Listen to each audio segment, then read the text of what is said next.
নিম্নবিত্ত মধ্যবিত্ত মানুষ যদি রমজানে কাজ না করে, ওরা বলে আমরা রমজানের জন্য কোনো কাজ কাম করব না, তাইলে উচ্চবিত্ত মানুষরা আপনাদের পায়ে ধরা সারা দিনের কামাই 1 ঘন্টায় দিয়া নিতে রাজি হবে। বরকত ওইখান দিয়ে আবারও বেড়ে যাবে। আপনি বলবেন হ্যাঁ কাজ করতে পারি, কিন্তু 2-3 ঘন্টা করব, বেশি করব না। রোজার দিন 5 ঘন্টা করব, বেশি করব না, কিন্তু দিতে হবে আমাকে 10 ঘন্টা, বাধ্য হবে। এদিক দিয়েও কামাই হবে, পরিশ্রমও কম হবে। এখন তো রোজার খাটার ভয়ে রোজা রাখে না। রিক্সাওয়ালারে জিজ্ঞেস করেন, অটোওয়ালাকে জিজ্ঞেস করেন, সারাদিন অটো চালাই, রোজা রাখবো কোন জায়গায়? অটো রাখেই তো সময় পাই না, রোজা কোন জায়গায় রাখবো? পিছে তো প্যাসেঞ্জার থাকে, রোজা তো রাখন যাইব না সিটে, প্যাসেঞ্জার বইব কই? এই জন্য রোজা রাখে না, রিক্সাওয়ালা রোজা রাখে না, শ্রমিক পেশার মানুষ বেশিরভাগ রোজা রাখে না, কর্মচারী পেশার মানুষ বেশিরভাগ রোজা রাখে না। রাখে? বলেন রোজা রাখে না। কিন্তু 11 মাস যদি কিছু কিছু সঞ্চয় করত, রোজাকে সামনে রেখা, রমজানে কোনো কাজ করব না,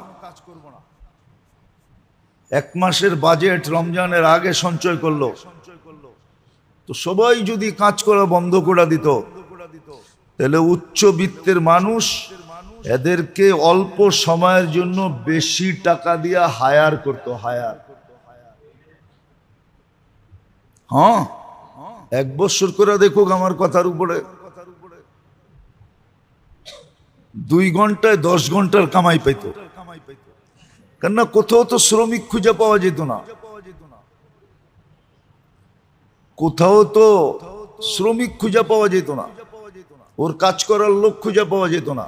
বলতো না রমজান আল্লাহ আল্লাহ করব। আমাদের গরিবদের কাছে কিছু নাই, মধ্যবিত্তদের কাছে কিছু নাই, আমাদের একটাই ভরসা আছে, রমজান দিয়া দেখি জান্নাত নিতে পারি কিনা। আমরা তো দুনিয়ার কোনো স্বাদ পাই নাই। আপনারা তো ইচ্ছা করলেই পিজা খাইতে পারেন, আমরা তো সারাদিনই পিসা খাই। পিসা বোঝেন? পিসা বোঝেন? এটা গ্রাম্য ভাষা। কি আমরা তো সবাই ধাক্কায়, আমরা তো ধাক্কা খাই, আপনারা তো পিজা খান, আপনারা তো বার্গার খান, সার্গার খান। আপনারা জবাব দিতে, মনেরকে সান্ত্বনা দিতে পারবেন যে দুনিয়ার কিছু তো পাইছি। সারা জীবনই তো ভাড়াটিয়া রইলাম, বাড়িওয়ালা তো হইতে পারলাম না। তো বাড়িওয়ালা তো সান্ত্বনা দিবে আমি বাড়িওয়ালা হইছি, ঠিক না? তো জবাব দিবে আমরা একটা মাস আল্লাহকে দিতে চাই। আবার জানি না এই কথাগুলো আবার রাষ্ট্রের বিরুদ্ধে চলে যায় কিনা, যে হুজুরে পাবলিক রে কি বুঝাইতে চাইতেছে, সবাই রমজানে কাম ছেড়া দিলে শ্রমিক পেশার মানুষ তো পুরা দেশ তো হ্যাক হয়ে যাবে, ঠিক না? না না, আমি এই জন্য না, বুঝানোর জন্য বলতেছি, বুঝানো উদ্দেশ্য আছে। বহুত দেশ আছে এরকম, ব্যবসায়ীরাই ব্যবসা করে না, কর্মচারীকে অ্যাডভান্স বেতন দেয়া দেয়। আমাদের ঢাকা শহরও আছে, আমি 2-4টা হোটেল চিনি, যারা রমজানের চাঁদ উঠতে দেরি হোটেল তালা দিতে দেরি করবে না, রমজানের বেতন মালিক বোনাস সহ দিয়া দেয়, আর বলে দেয় সারা রমজান আল্লাহ আল্লাহ করবি, আমার ইফতারিও বেচতে হবে না। চাঁদ উঠতে দেরি আবার হোটেল তালা খোলে, বন্ধ করে দেয়, সারা মাস বন্ধ। মালিকও আল্লাহ আল্লাহ করে, কর্মচারীরও আল্লাহ আল্লাহ করে। আমি জিজ্ঞাসা করছি ওদেরকে পোষায় কিনা, হুজুর শুধু পোষায় না, শুধু পোষায় না, আল্লাহ এত বরকত 11 মাসে দেয়, মনে হয় 22 মাস খাইতে পারবো, 22 মাস এত বরকত আল্লাহ দেয়। যদিও মানুষ আমার হোটেলে কাস্টমার দেখে না, কিন্তু এত বরকত দেয় যেটা 22 মাসে খায়া শেষ করা যাবে না। এরকম 2-4 জন হোটেলওয়ালা আমরা চিনি, কিন্তু বাকি অনেক হোটেলওয়ালা দেখবেন পর্দা দিয়া হোটেল চালায়, ওগরে জিজ্ঞেস করবেন খালি নাই নাই নাই নাই করতে থাকে, হায় হায় করতে থাকে, ওগো পেট ভরে না, ওরা বরকত পায় না, ওগো টানাটানি থাকে। তো একটা কথা আছে না বাংলায়, নিয়ত আমান বরকত, নিয়ত যেরকম বরকত ওরকম। তো শাবান মাসটা ছিল, বিশেষ করে শবে বরাতের পরে এই সময়টা ছিল রমজানের 100% প্রস্তুতি নেওয়ার জন্য, যে বিলকুল 100% প্রস্তুতি নিবে, দুনিয়াও গুছায় ফেলবে, নিজেকেও প্রস্তুত করবে, ঘরালাদেরকেও প্রস্তুত করবে, যাতে রোজার চাঁদ উঠতে দেরি রহমত ওই ঘরের ভিতরে, ফ্যামিলির ভিতরে, জীবনের ভিতরে উচ্ছায়া পড়তে দেরি না করে, রহমত ডাইকা দিতে দেরি না করে। নাইলে আপনি রহমতের দোয়া করাবেন, রহমত আপনার কাছে যাবে না। রহমতের আসার পদ্ধতি আছে, পদ্ধতি আছে। তো যেটা বুঝাইতেছিলাম, রমজানটা ছিল জীবনের শেষ সম্বল হিসাবে, যে রমজান পাইল সেজন্য জীবনের শেষ সম্বল, শেষ সুযোগ, শেষ প্রচেষ্টা বলে না, সর্বশেষ চেষ্টা করে দেখতেছি, বাঁচলে বাঁচবে, না বাঁচলে করার কিছু নাই। রমজানটা ছিল প্রত্যেক মুমিন মুসলমানের জন্য শেষ প্রচেষ্টা, শেষ সুযোগ। এটা রমজানের শাব্দিক অর্থই বুঝায়, হাদিস কোরআন মিলাইলে তো আরো বুঝায় যে এই রমজানটা এই উম্মতের জন্য কি ছিল, কতটুক আগে। আপনি একটা কথা চিন্তা করেন, জান্নাতকে রমজান যেদিন শেষ হয় ওই দিন থেকে রমজানের শুরু দিন পর্যন্ত, চাঁদ উঠা পর্যন্ত 365 দিন আল্লাহ রমজানের জন্য জান্নাতকে সাজাইতে থাকেন। এইদিকে মনোযোগ, মনোযোগ না দিতে পারলে বৈশা কোনো লাভ নাই। তাইলে বাইরে বৈশা থাকলেই ভালো, বাসায় থাকলে ভালো। বয়ান যখন শেষ হবে তখন চলে আসেন, চাচু খাইতে দরকার হলে খায়া বাসায় চলে যায়। হ্যাঁ, ভালো না লাগলে বললেন, নাইলে এর চেয়ে ভালো ভালো মসজিদ আমার কাছে আছে, 4 জুমা 4 জায়গায় পড়ামো, আপনাদের চেয়ে 10 গুণ বেতন বেশি পামো। ডেলি খোঁচাইতেছে, 1 জুমা 1 জায়গায় পড়াবেন, নাইলে ছেড়া চলে যাবো, চিপা ছেড়া চলে যাবো। কেন এখানে গাড়ি ঢুকাই তো অনেক কষ্ট হয়। মনোযোগ দিয়ে না শুনতে পারলে আইসেন না, আর যদি বলবেন ভালো না লাগে ছেড়া চলে যাবো। বাংলাদেশে আমগো জায়গার অভাব নাই, এখানে আসতে হবে না। আর শুনতে হলে মনোযোগ দিয়ে শুনবেন, না শুনতে হলে বাসায় বসে থাকবেন। আপনার মতো শ্রোতার দরকার নাই আমার অনেক শ্রোতা আছে আল্লাহর মেহেরবানিতে। বৈশা বৈশা গল্প করবেন আর হাসাহাসি করবেন, এটা না হোক।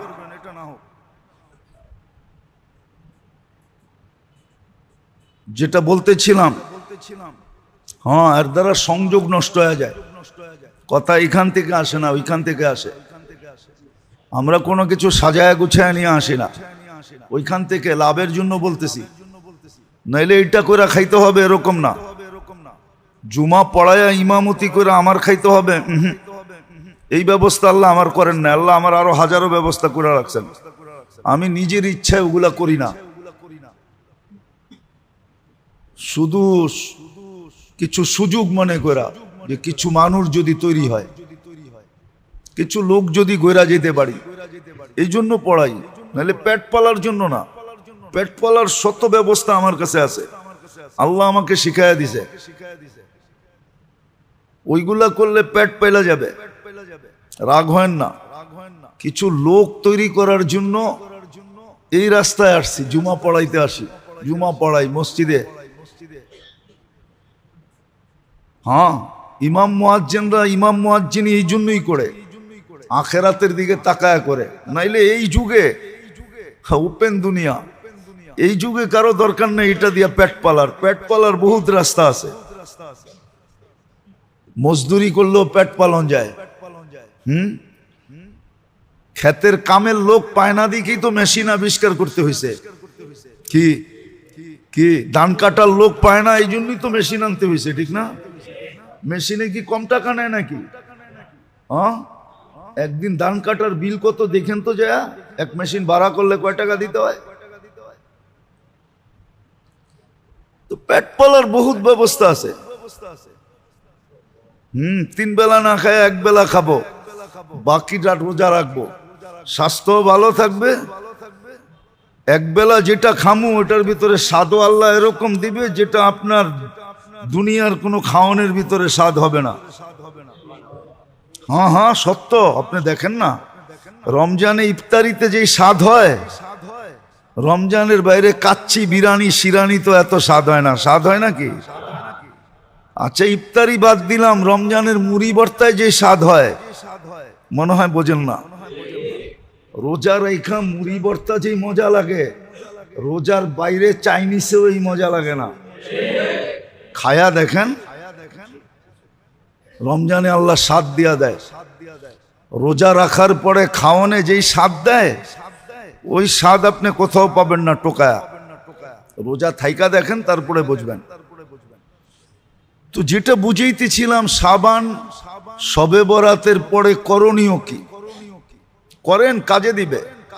না করবেন, রমজান আপনার বিরুদ্ধে যাবে, বিরুদ্ধে। এই জন্য হাদিসে লেখা আছে, রোজা যার পক্ষে যাবে তাকে রোজা জান্নাতে নিয়া ছাড়বে। শুধু জান্নাতে নিবে না, জান্নাতের এক উচ্চ লেভেলে নিয়ে ছাড়বে। যেমন কোরআন যার পক্ষে যাবে তাকে জান্নাতের উচ্চ শিখরে নিয়ে ছাড়বে। মসজিদ যার পক্ষে যাবে তাকে জান্নাতের উচ্চ শিখরে নিয়ে ছাড়বে। এরকম কিছু জিনিস আছে যেটা আমার পক্ষে গেলে আমাকে কোথায় পৌঁছাবে। ফজরের নামাজ যার পক্ষে যাবে, হায় হায় ওরে সর্বঘাটিতে জামাই আদরে জান্নাত পর্যন্ত পৌঁছাবে। জামাই আদর আর কি, আজকাল তো জামাই গো আদর নাই, ঠিক না? হ্যাঁ, আদর হইব কর্তিকা, বেশিরভাগই তো এখন পছন্দের বিয়া, ঠিক না? ঠিক না মনে হয়, বোঝেন নাই? আরে বুঝছেন, পছন্দ কইলাম আর কিছু কইলাম না, তো বিদায় আদরও হয় না, তেমন আদর হয় না। শ্বশুর তো পছন্দ করে জামাই খুঁজা বাইর করে নাই, মেয়ে খুঁজা বাইর করছে, অথবা ছেলে খুঁজা বাইর করছে, ঠিক না? তো কয় তোরা তোরা করছ, তোরা তোরা বোঝ, নিজে নিজে করছ, নিজে নিজে বোঝ। এই জন্য আদর নাই, শুধু প্রবাদ বাক্য রয়ে গেছে জামাই আদর, ঠিক না? খালি এটা শব্দটা রয়ে গেছে, আদর রয়ে যায় না। হ্যাঁ আছে, কিছু জায়গায় আছে যারা মা বাবার পছন্দ মতো করছে, ওইখানে আদর আছে। কিছু কিছু জায়গায় আছে, একবারে যে বিলুপ্ত হয়ে গেছে এমন না। কিছু জিনিস আছে যেটা পক্ষে গেলে জামাই আদরে জান্নাতে পৌঁছাবে। তার ভিতরে হলো রোজা একটা। রোজা রোজাদারদের জন্য আল্লাহর সাথে লড়বে, ঝগড়া করবে। হ্যাঁ, আপনি জানেন না? এই জন্যই শবে বরাত দিয়া এটাই বুঝাইছেন। যেমন পয় পরিষ্কার জামা, বিলকুল মাঞ্জা মারা। মাঞ্জা চিনেন? এটাও তো চিনেন না। কি মাঞ্জা? কি?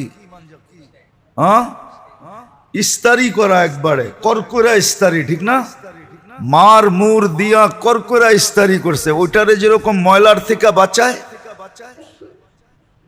কেউ হাত দিয়ে ধরতেও দেয় না, এই ধরিস না বাজ ভেঙে যাব।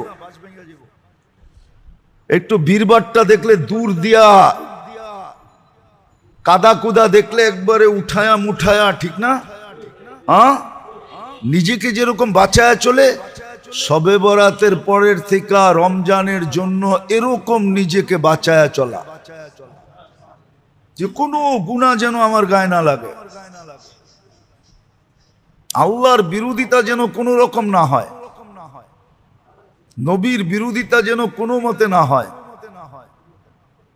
বাঘ যেন আমার না ভাঙ্গে, মাঞ্জা যেন ঠিকই থাকে। ঠিক শবে বরাতের পরে রমজান পর্যন্ত এইভাবে চলবে, যাতে রমজান আসতে দেরি, বরকত, রমজানের যেই প্রাপ্য পাওয়া যেটা, ওটা যেন পাইতে দেরি না হয়। শবে বরাতের পরে এইভাবে চলা উচিত ছিল, এইভাবে ইহতেমাম করা উচিত ছিল, যে শবে বরাতের দিন যেরকম আমি ছুটে আসছি মাগরিবের সময়, এশারের সময়, ফজরের সময়। না, আমাদের দেশে তো বেশি করে, বিশেষ করে পুরান টাউনে তো আসে প্যাকেটের জন্য, ঠিক না?